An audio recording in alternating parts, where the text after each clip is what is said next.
Hi friends, welcome to my YouTube channel ESM தம்பிஸ். இன்றைக்கி நம்ம எதை பற்றின வீடியோ பார்க்க இருக்கோன்னா, முன்னாள் இராணுவ வீரர்களுக்கு வேலைவாய்ப்பு சம்மந்தமாக இந்த வீடியோ எங்கே வேலைவாய்ப்பு அப்படின்னு பார்த்தீங்கன்னா சிஎஸ்டியில், அதாவது திருநெல்வேலி ஜிபிசி அண்டரில் வர சிஎஸ்டியில் எல்லாத்துலேயும் வேலைவாய்ப்பு அவங்க அஃபிஷியலாகவே வெளியிட்டிருக்காங்க.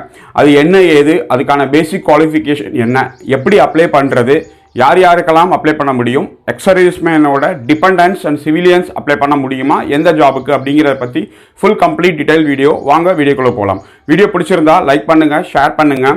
முடிஞ்ச அளவுக்கு முன்னாள் இராணுவ வீரர்கள் சம்மந்தப்பட்ட நல்ல விஷயங்களை எடுத்துகிட்டு வந்து கொடுக்கக்கூடிய நம்மளோட யூடியூப் சேனலை நீங்கள் சப்ஸ்கிரைப் பண்ணி வச்சுக்கோங்க. கூடவே உங்கள் ஃப்ரெண்ட்ஸ் அண்ட் ஃபேமிலிக்கு ஷேர் பண்ணுங்கள். ஃப்ரெண்ட்ஸ், வேலைவாய்ப்பு அப்படிங்கிறது ரொம்ப இம்பார்ட்டண்டான விஷயம். அதுலேயும் நீங்கள் வேலை பார்க்குற டிஸ்ட்ரிக்ட்லேயே கண்டிப்பாக உங்களுக்கு ஒரு வேலைவாய்ப்பு கிடைச்சா முன்னாள் இராணுவ வீரர்களுக்கு சந்தோஷமாக இருக்கும். அதில் இம்பார்ட்டண்டான ஒரு விஷயம் சிஎஸ்டி திருநெல்வேலிக்கு அண்டரில் இருக்க ஜிபிசி இருக்கிற எக்ஸ்டென்ஷன்ஸ் கவுண்டர்ஸ் எல்லாத்துலேயும் அவங்க வந்து கிளர்க், அக்கௌண்டன்ட், MTS, அதுக்கடுத்து செக்யூரிட்டி, அதுக்கடுத்து சஃபைவாலா அப்படிங்கிற மாதிரி அவங்க நோட்டிஃபிகேஷன் வெளியிட்டிருக்காங்க. இதுக்கு லாஸ்ட் டேட் பார்த்தீங்கன்னா நவம்பர் 15க்குள்ளே நீங்கள் அப்ளை பண்ணணும். இது ஆன்லைனில் அப்ளை பண்ணுறதான்னு கேட்டிங்கன்னா இல்லை, ஆஃப்லைனில் அப்ளை பண்ணணும். என்ன குவாலிஃபிகேஷன், எவ்வளோ சேலரி, எந்தெந்த டிஸ்ட்ரிக்ட் இருக்குது, குறிப்பாக மதுரை, திருநெல்வேலி, தென்காசி, தக்கலை, இந்த மாதிரி எல்லா டிஸ்ட்ரிக்ட்லேயும் இருக்குது. இதுதான் இருந்தது பேப்பரில் வந்திருக்க நியூஸ் பேப்பர். இதுதான் அஃபிஷியலாக கொடுத்துருக்குது. Selection of contractual staff and creation of reserve pool for Dakshin Bharat area canteen Tirunelveli, it is extensions counters அப்படின்னு சொல்லி இதில் நீங்கள் பார்த்தீங்கன்னா எந்தெந்த இடத்துக்கு அப்படின்னு சொல்லி கொடுத்துருக்காங்க. விசி ஆஃபீஸ் அப்படின்னு சொல்லி கொடுத்துருக்காங்க. அதுக்கடுத்து டிபி ஏரியா திருநெல்வேலி, மதுரை, திருநெல்வேலி, அதுக்கடுத்து வந்து ஸ்ரீவில்லிபுத்தூர், கோவில்பட்டி, தக்கலை, தென்காசி அப்படின்னு சொல்லி திருநெல்வேலியுடைய எக்ஸ்டென்ஷன் கவுண்டர்ஸ்க்கு எல்லாத்துக்கும் கொடுத்துருக்காங்க.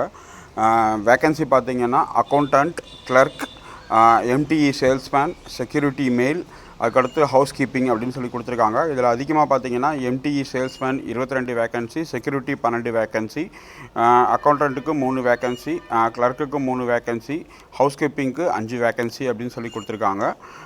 எந்தெந்த ஊருக்கு அப்படின்னு சொல்லி கிளியராக அவங்க மென்ஷன் பண்ணியிருக்காங்க, நீங்கள் பார்த்துக்கோங்க. அக்கௌண்டண்ட்டுக்கு 30,000 ரூபாய் சேலரி, கிளர்க்குக்கு வந்து 24,000 ரூபாய், MTEக்கு வந்து 18,500, அதுக்கடுத்து வந்து செக்யூரிட்டி மேல் அப்படிங்கிறவங்களுக்கு 18,000, அதுக்கடுத்து ஹவுஸ் கீப்பிங்க்கு 18,000. இதில் வந்து அவங்க வந்து அட்ரஸ் அவங்க கிளியராக கொடுத்துருக்காங்க எதுக்கு பண்ணணும். இப்போ ஏஜ் பார்த்தீங்கன்னா எக்ஸர்வீஸ்மேனாக இருந்தீங்க அப்படின்னா 52 வயசு வரைக்கும் நீங்கள் அப்ளை பண்ணிக்கலாம். அதுக்கு மேலே ஏஜ் இருக்கவங்க அப்ளை பண்ணக்கூடாது. அதுக்கடுத்து சிவிலியன் இல்லை டிபெண்ட், அதாவது எக்ஸர்வீஸ்மேன் குடும்பத்தில் இருப்பாங்க, அவங்க டிபெண்ட்டாக இருக்கிறவங்க, ஒய்ஃபோ இல்லை வேறு ஏதாவது ஹஸ்பண்ட் இறந்துட்டாங்களோ அந்த மாதிரி இருக்கிற உமனும் கண்டிப்பாக இந்த ஜாபுக்கு வந்து அப்ளை பண்ணலாம். இப்போ அவங்களுக்கு ஏஜ் பார்த்திங்கன்னா வயசு வந்து 45க்குள்ளே இருக்கணும். இப்போ அந்த அப்ளிகேஷன் பண்ணுற முறை பார்த்திங்கன்னா ஆஃப்லைனில் மனு எழுதி கொடுக்கணும். எந்த ஜாபுக்கு என்ன ஏது அப்படின்னு சொல்லி கிளியராக அந்த அப்ளிகேஷனில் மென்ஷன் பண்ணியிருக்கணும். நீங்கள் அந்த அப்ளிகேஷன் கவர் எழுதும்போது அந்த கவரில் என்வலப்லேயே நீங்கள் வந்து எந்த ஜாபுக்காக அப்ளை பண்ணுறீங்க அப்படிங்கிறதையும் மென்ஷன் பண்ணியிருக்கணும். அதுக்கடுத்து அந்த அப்ளிகேஷன் கூட உங்களோட சிவில் டாக்குமெண்ட்டையும் சேர்த்து அனுப்பணும். அதாவது நீங்கள் படித்த certificate, 10th 12th mark sheet, படித்த சர்டிஃபிகேட்டு, இதையும் சேர்த்து அனுப்பணும். அதுக்கடுத்து வந்து உங்களோட ஆதார் கார்டு, உங்களோட பேங்க் பாஸ்புக், அதுக்கடுத்து உங்களோட பேன் கார்டு, அதாவது உங்கள் சிவில் சம்மந்தமாக இருக்கிற எல்லா டாக்குமெண்ட்டையும் சேர்த்து அனுப்பணும். இப்போ ஒரு எக்ஸர்வீஸ்மேனாக இருந்தாங்க அப்படின்னாங்கன்னா அவங்களோட ESM ID card, PPO copy, discharge book, இந்த மாதிரி ESM சம்மந்தப்பட்ட டாக்குமெண்ட்டையும் சேர்த்து அந்த அப்ளிகேஷனில் வச்சு நீங்கள் ஒரு என்வலப்பில் போட்டு நீங்கள் அனுப்பணும். இப்போ அட்ரஸ் எந்த அட்ரஸ்க்கு அனுப்பணும்னு பார்த்தீங்கன்னா சென்னை அட்ரஸ்க்கு, அதாவது சென்னை ஹெட் குவார்ட்டர் DB ஏரியா, canteen cell head quarter DB ஏரியா ஐலாண்ட் அப்படின்னு சொல்லி சென்னை 6,09,000 அந்த அட்ரஸ்க்கு நீங்கள் அனுப்பி விடணும். லாஸ்ட் டேட் பார்த்தீங்கன்னா 15 நவம்பர்க்குள்ளே நீங்கள் அனுப்பணும். மத்தியானம் 3 மணிக்குள்ளே நீங்கள் இந்த லெட்டர் வந்து அவங்களுக்கு சென்னைக்கு போய் ரீச் ஆகிற மாதிரி அனுப்பணும். அதனால் டைம் கம்மியாக தான் இருக்குது. இன்றைக்கி டேட்டு 2 ஆக போகுது. சீக்கிரமாக எல்லோரும் அனுப்பிச்சி விட்ருங்க யாருக்கெல்லாம் ஜாப் தேவையோ. நான் திரும்பவும் சொல்கிறேன், ex-serviceman and ex-serviceman depend and civilians இவங்க எல்லாரும் இந்த ஜாபுக்கு அப்ளை பண்ணலாம். யாருக்கெல்லாம் தேவையோ நீங்கள் இந்த நோட்டிஃபிகேஷன் நம்ம சேனல்லையும் இருக்குது, நீங்கள் அதை படித்து பார்த்துட்டு முழுசாக நீங்கள் தெரிஞ்சுக்கோங்க. இந்த கிளர்க், அக்கௌண்டன்ட் இவங்களுக்கெல்லாம் அந்த ஃபீல்டில் வந்து எக்ஸ்பீரியன்ஸ் இருக்கணும். மினிமம் வந்து டிகிரி ஹோல்டராக இருக்கணும். அக்கௌண்டன்ட் அவங்க 10 year எக்ஸ்பீரியன்ஸாக இருக்கணும். கிளர்க் அவங்க வந்து ஆர்மிலையும் கிளர்க்காக இருந்தாலும் சரி கம்ப்யூட்டர் நாலேஜ் இந்த மாதிரிலாம் இருக்கணும் அப்படின்னு சொல்லி அவங்க கிளியராக கொடுத்துருக்காங்க. அதுக்கடுத்து வந்து சிவிலியன்ஸ் இருந்தாங்கனாலும் சிவிலியன் இந்த அகாடமிக்கும் அவங்க வந்து கரெக்டாக அந்த எலிஜிபிளான கோர்ஸ் படிச்சிருக்கணும். ஃப்ரெண்ட்ஸ், நம்மளோட நோக்கம் ஒன்று தான், எக்ஸ் சர்வீஸ்மேன் நல்லா இருக்கணும்.